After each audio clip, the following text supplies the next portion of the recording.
છું જયદીપ શુક્લા. આપ નિહાળી રહ્યા છો ક્રાઇમ પેટ્રોલિંગ ન્યૂઝ અને ઇન્ડિયા ટાઈમ ન્યૂઝ ચેનલ. તેને યુટ્યુબ ઉપર લાઇક કરો, શેર કરો અને સબસ્ક્રાઇબ કરો, જેથી કરી અવનવી માહિતી આપણી પાસે પહોંચી શકે. આજે અમદાવાદ શહેરની અંદર મ્યુનિસિપલ કોર્પોરેશનનું જે ઇલેક્શન થઈ રહ્યું છે, ત્યારે અમે અસારવા વોર્ડની અંદર આવી ગયા છીએ. અત્યારે અમે જે આમ આદમી પાર્ટીના જે અત્યારે હાલ મારી સાથે બે ઉમેદવારો અહીં ઉપસ્થિત છે, તે તમે જોઈ શકો છો અમારા મીડિયાના માધ્યમથી. આજે અસારવાની અંદર શું પ્રશ્નો છે એ તો આ ઉમેદવારોને જ ખબર, કેમ કે જનસંપર્ક કરવા જતા હોય ત્યારે. ચલો, હા, આજે તમે આમ આદમી પાર્ટીની અંદર તમને મેન્ડેટ મળ્યું, તમે ઇલેક્શન માટે ચૂંટણી લડી રહ્યા છો. પહેલાં તો તમારું નામ શું છે, અને અત્યારે હાલ જઈએ તો મોંઘવારીનો માર, ભ્રષ્ટાચારનો માર તમે જુઓ તો હાલની પરિસ્થિતિમાં એલપીજી ગેસના બાટલામાં મળતા નહોતા. જ્યારે પેટ્રોલ ભરાવા જઈએ તો પેટ્રોલ પંપ ઉપર લાઈનો લાગેલી. અને અત્યારે શિક્ષણ પછી બેરોજગારીનો મુદ્દો, શિક્ષણમાં અત્યારે એવું જ ચાલે છે. તમે જોઈ શકો છો શિક્ષણમાં પણ મોંઘવારીનો માર છે, બેરોજગારી છે. અત્યારે ગુજરાતની અંદર કેટલા બેરોજગારો માણસો બેસી રહ્યા છે, કોઈ રોજગારી નથી મળી રહી. ત્યારે રસ્તા ફૂટેલા તૂટેલા, ગટરના પાણી અને પીવાનું પાણી પણ મિક્સ થતું હોય છે, એનું કોઈ નિરાકરણ ના આવે. એક બાજુ પછી વરસાદ આવે ત્યારે પાણી ભરાઈ જતા હોય, પાણીનો નિકાલ ના થતો હોય. તો આ કેવા તમે પ્રશ્નો આમ આદમી પાર્ટી જો તમારી ચૂંટાઈને આવશે તો સોલ્યુશન પબ્લિકનું જનતાનું કરશે? મારું નામ કિરણભાઈ પત્ની છે. હું અસારવા 15નો ઉમેદવાર છું. આ છેલ્લા 30 વર્ષથી અસારવા વિધાનસભાના અંદર બીજેપીની સરકાર છે, પણ અત્યાર સુધી કઈ 30 વર્ષના અંદર કોઈ ઉદ્ધાર થયો નથી અસારવા વિસ્તારના અંદર. અસારવાના અંદર તમે જો થોડો બી વરસાદ પડે એટલે થોડો વરસાદ પડે એટલે 1 ઇંચ વરસાદમાં અંદર તો આટલા કમર સુધી પાણી આવી જાય છે. અને આ વસ્તુ છેલ્લા 30 વર્ષથી અહીંની પબ્લિક વેઠિયા કરે છે, અને અહીંની પબ્લિકને એટલું સહન કરવું પડે છે ને કે રોડ આખો જામ થઈ જાય છે.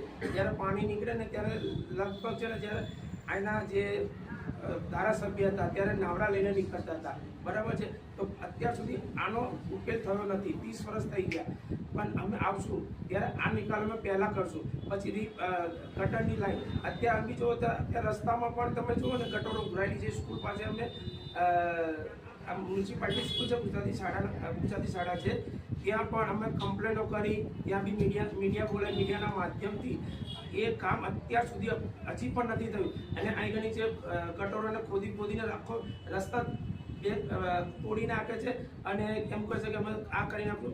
આટલા છેલ્લા 6 મહિનાના અંદર તો નવી લાઈન લખાઈ જાય એટલો ખર્ચો કોર્પોરેશનવાળા કરી ચૂક્યા છે, પણ આનો કોઈ નિકાલ થતો નથી. અમે આવશું ને તો આ પણ નિકાલ કરશું, કેમ કે આની પ્રજાને શું ગટરનું પાણી, જે પીવાના પાણીના અંદર ગટરનું પાણી આવે છે. હવે આ ગટરનું પાણી પબ્લિક છેલ્લા 5-1 વર્ષથી તો વેચ્યા જ કરે છે. પબ્લિકને અમે જ્યાં તો ડોર ટુ ડોર પ્રચાર કરવા જઈએ છીએ, પહેલાં અમને ગટરની સમસ્યા બદલ કે જો અમારું ગટર આ મારા પથરા, અને અમે છેલ્લા પાણી આવે ને ત્યારે 1 કલાક સુધી તો કે અમારે ગટરનું પાણી આવે, પછી અમારા ઘરમાં કે પાણી આવતું હોય છે, પછી અમને સારું પાણી દેખાય. પણ પબ્લિકને અમે એટલો વિશ્વાસ આપીએ છીએ કે આ પણ સમસ્યા અમે દૂર કરવા માટે આમ આદમી પાર્ટીની સરકાર બને, કોર્પોરેટરો અમે બનીએ તો આ નિકાલ અમે 100% અને પબ્લિકને 100% વિશ્વાસ આપી અને આ કામ કરશું. પછી અમારે આ જે શિક્ષણ છે, શિક્ષણના અંદર તમે જુઓ કે પહેલાં દિલ્હી જુઓ અને પંજાબમાં જુઓ, દિલ્હીના અંદર સારી મ્યુનિસિપાલિટીની જે સરકારી સ્કૂલો છે એટલી પ્રાઇવેટ કરતાં પણ સારી સ્કૂલો છે. અને પંજાબના અંદર જો હરેક સ્ત્રીને ત્યાં આગળ જેવું દિલ્હીમાં 1000 રૂપિયા આપતા હતા, એવો પંજાબમાં પણ 1000 રૂપિયા સ્ત્રીને આપે છે. અને અત્યારે જે બીજેપી સરકારે જે મોંઘવારીના ભારમાં અત્યારે જે લેડીઝને ઘર ચલાવવાનું હોય છે, તમે જુઓ કે એલપીજી અત્યારે મળતો નથી, બરાબર છે. એલપીજી અત્યારે બેંકમાં લેવા જાય તો 3000 ને 4000 રૂપિયા લે છે એલપીજીના. પબ્લિક એટલી બધી મોંઘવારીથી મળી ચૂકી છે કે એમને હવે કોઈ રસ્તો દેખાતો નથી. હવે એ લોકો પરિવર્તન માંગે છે. પરિવર્તન માટે અમને આમ આદમી પાર્ટીને અમે પબ્લિકને અમને મોકો આપો, પબ્લિક તૈયાર છે અમને મોકો આપવા માટે. બરાબર, અમે જ્યારે અમને વિશ્વાસ આપ્યો છે કે અમે જ્યારે અમે કીધું છે કે તમને અમને વોટ આપો, અમને કોર્પોરેટર બનાવો, તમારો નિકાલ અમે 100% કરશું. એ ખાતરી પ્રમાણે પબ્લિક જાગૃત થઈ છે, અને પબ્લિક અસારવામાં નવું કામ કરવા જઈએ. પબ્લિક એમ કે અમે નવું કરશો એટલે અમને ખબર કે ના, અમને વોટ મળશે પબ્લિકનો, અને અમને કોર્પોરેટર બનાવશે. ભલે અમારા ત્યારે 3 ઉમેદવાર છે, 3માંથી અમને બે ઉમેદવાર બી આવી ગયા તો બી પબ્લિકનો અમે સોલ્યુશન કરશું. ને આ વખતે પબ્લિકને અમારી એક જ વિનંતી છે કે અમને નહીં, તમારી આશાથી પેડા છે અને અમને વિજય બનાવો એવી નમ્ર વિનંતી છે પબ્લિકને. અમારી સાથે બીજા ઉમેદવાર છે જે જયપાલસિંહ વાઘેલા જોડાઈ ગયા છે. બોલો જયપાલભાઈ, અત્યારે તમે જુઓ કે એક તો ભ્રષ્ટાચાર આ અમને તો વાત કરી હતી. અત્યારે અમે આ તો અમને ટ્રાફિક બહુ નડે. ભાઈ ટ્રાફિકનું સોલ્યુશન ક્યારે થશે? ટ્રાફિક એટલો બધો છે ના પૂછવાની વાત. ટ્રાફિકનું સોલ્યુશન થાય એવું પબ્લિક પણ ઈચ્છતી હોય છે કે જ્યાં જુઓ તો ટ્રાફિક ટ્રાફિક ટ્રાફિક. અને બીજું કે અત્યારે ગૃહિણીનું બજેટ ખોરવાય. હવે અમે મીડિયા કર્મીઓ જે અમે જઈએ છીએ ત્યાં કે અમે પબ્લિકની જનતાનું પણ કહીએ છીએ કે અભી अच्छे दिन नहीं आए तो अब आम आदमी पार्टी આવશે ત્યારે अच्छे दिन આવશે નહીં આવે? 100% 100% આમ આદમી પાર્ટીની સરકાર બનશે ને ત્યારે લોકો એમ કહે છે કે હવે સોનાનો સૂરજ ઉગ્યો એવું કહેશે, એવું કામ થશે. આમ આદમી પાર્ટી તો પહેલેથી એક જ ગોલ છે કે સારું શિક્ષણ આપો. સારું શિક્ષણ આપો એટલે જે પણ પ્રજા છે ને એમનામાં જાગૃતતા આપો. મેન વસ્તુ જાગૃતતા છે. જાગૃત હશે માણસ તો આપોઆપ એને ખ્યાલ આવશે કે ટ્રાફિક નિયમન કરવાનું છે. બરાબર, ટ્રાફિકની સમસ્યા ત્યાં જ અડધી સોલ્વ થઈ જશે. બરાબર છે, પોતપોતાની રીતે ટ્રાફિકના નિયમોનું પાલન કરતા શીખી જશે. મેન વસ્તુ જાગૃતતા છે અને ચમનપુરાની અંદર સૌથી મોટું જાગૃતતા લાવવાની જરૂર છે.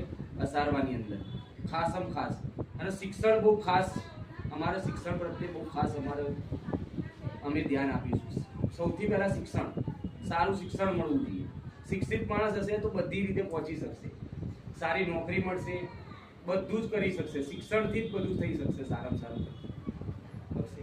અને બીજી સમસ્યા મોટામાં મોટી અહીંયા ગંદુ પાણી પીવાનું બહુ આવે છે. ગટરોનું પાણી આવે છે, ગટરો બહુ ઉભરાય છે, સ્ટ્રીટ લાઇટની પ્રોબ્લેમ છે. સ્થાનિક સ્વરાજ્યની ચૂંટણી છે એના ઉપર જ લડાતી હોય છે, સ્થાનિક મુદ્દાઓના ઉપર લડાતી હોય છે. તો અત્યારે એ જ પ્રોબ્લેમ છે. અમે જ્યાં જઈએ છીએ ને ડોર ટુ ડોર, સવારે 8 થી 12 જઈએ છીએ ને તો લોકોને એવું અમારી ઉપર રોષ કરે છે કે તમે વોટ માંગવા આવી ગયા. અને બીજેપી તો વોટ માંગવા જઈ જ નહીં થઈ શકતી સોસાયટીઓમાં, ખાલી રોડ ઉપર અને એમને લાઈનમાં ફરી જઈએ છીએ. કાલની જ વાત લઈ લો કે અસારવામાંથી બધા, તમને મીડિયાવાળા તો તમને ખ્યાલ હશે કે અસારવામાંથી ભાજપ વાળાને ભગાયા છે ચાલીઓમાંથી. કોઈ જગ્યાએ અંદર ઘૂસવા પણ નથી દીધા. એવા પણ ન્યૂઝ આવ્યા છે બધી જગ્યાએ. બરાબર છે, એટલે હું તો અસારવાની પબ્લિકને એ જ કહેવા માંગુ છું, સારા ભણેલા ગણેલા માણસને વોટ આપો. બરાબર છે, સારા માણસને વોટ આપશો તો સારું કામ થશે. આ જ મારી તો પબ્લિકને નમ્ર વિનંતી છે. ગાંધીના ગુજરાતમાં દારૂબંધી, પણ દારૂબંધી જેવું લાગતું નથી. અને બીજું નોટબંધી, પબ્લિક હેરાન નોટબંધીમાં લાઈનમાં ઊભી રહી. પછી આવ્યું કોરોનામાં તમારો સિવિલ જુઓ તો સિવિલમાં કેટલી હાડમારી પહોંચી હતી. અને હવે તમારો અસારવાનો જે બ્રિજ તૂટ્યો છે, હવે ક્યારેક બ્રિજ તૈયાર થશે અને તમારી આમ આદમી પાર્ટી આવશે તો તાત્કાલિક બ્રિજનું સમારકામ ચાલુ થઈ જશે કે શું કરશો? અને અત્યારે આ બ્રિજ માટે તો એટલી બધી હાલાકી પડી રહી છે, ફરી આવવું પડે છે. તમારા અસારવાની વાત કરો. અસારવાને તો બ્રિજનું કામમાં તો એવું છે કે બુલેટ ટ્રેનનું કામ ચાલી રહ્યું છે. બરાબર છે, એ કેન્દ્ર સરકારનો પ્રોજેક્ટ છે, ગુજરાત સરકારનો પ્રોજેક્ટ છે. બરાબર છે, પહેલા એટલે એ સમસ્યા તો રહેવાની. કારણ કે બુલેટ ટ્રેન આપણે તો માગી નથી બુલેટ ટ્રેન. બરાબર છે, પહેલા તો આપણે પ્રાથમિક સુવિધાઓ જ માગી છે.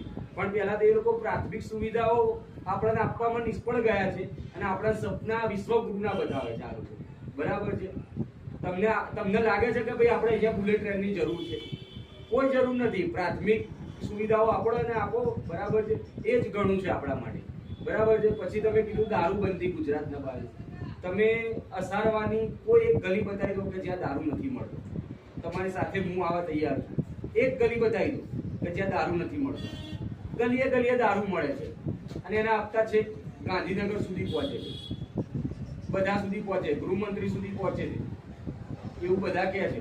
અમને પણ ખ્યાલ છે. બરાબર છે, આ જ છે. તમે બોલો ગાંધીનું ગુજરાત, તમે મીડિયાવાળા તો તમને ખ્યાલ હશે ને કે ક્યાંય મળતું હશે કે નથી મળતું. આખા જગ જાય છે, એક ગલી બાકી નથી જ્યાં દારૂ ના મળતો હોય. આમ આદમી પાર્ટી હશે તેની પર આમ આદમી પાર્ટીની સરકાર બનશે. 2027માં સરકાર બને તો એના ઉપર સ્ટ્રિક્ટ એક્શન લેવામાં આવશે. એ અમે જનતાનો ઓપિનિયન લઈશું કે ભાઈ ચાલુ રાખવું છે કે બંધ રાખવું છે. કારણ કે સિક્કાની બે બાજુ હોય, નફો નુકસાન. કોઈ વસ્તુ કરવાથી નફો પણ થાય, નુકસાન પણ થાય, બંને થઈ શકે. એટલે જે પણ હોય આપણે રાય લેવાની છે જનતાની રાય લઈને જ ચાલવાનું છે.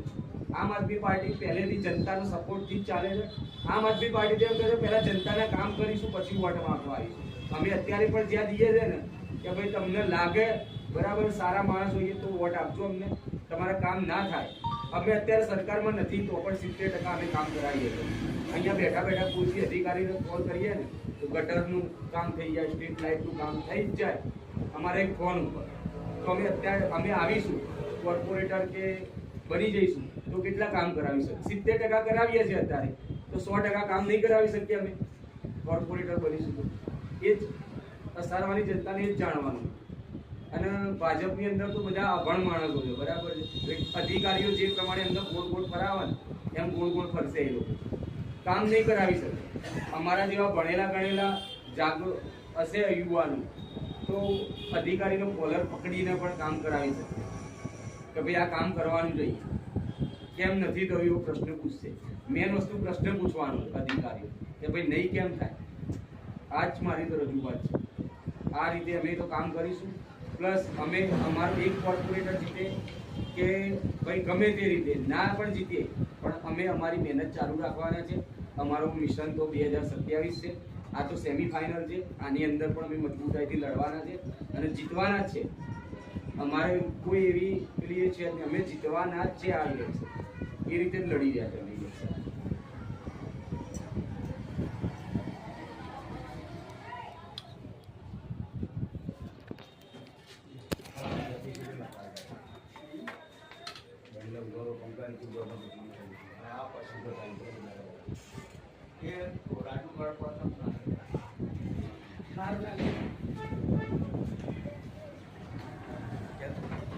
ના મારા મીડિયા આપણે ના હોય ને